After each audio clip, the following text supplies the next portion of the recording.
exchange here. This big round thing here, and we've got the bottom pipes and the plastic. That's pool water. That's the chiller water, yeah. And then these two here is the compressor pipes. Yeah. Full of water.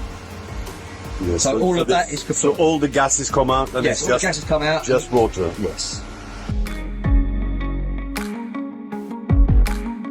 The client sent me this video and asked why this system has to be replaced, as that what he was told by others. He asked me, can I repair it? When I saw it, I said, well, it seems you have a moisture content in your refrigeration system. To which his response was, okay, can you repair it? So I ran quickly through my risk assessment and thought to myself, well, we have submerged the entire suction line, liquid line, compressor, liquid receiver, and condenser. And then I thought I would probably have to change the dryer too. It's not too bad though, and I said, let's do it. Firstly, we had to drain the swimming pool out of this refrigeration system. We had to cut only few pipes to do it.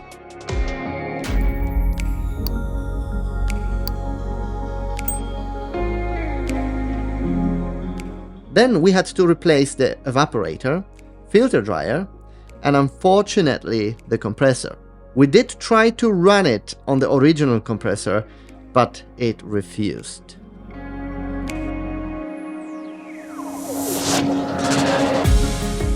So after the replacement of all parts, we pressure tested and vacuumed it for a week.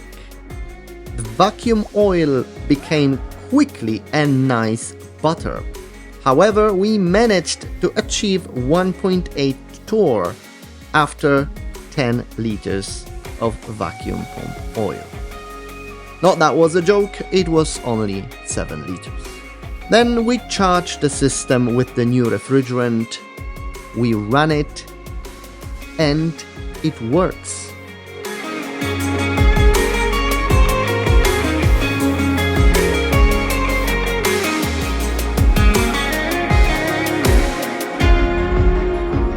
So if you have a water in your refrigeration system and you're not sure what you should do, well, you should call us, MTP Cooling, and we will make it work again.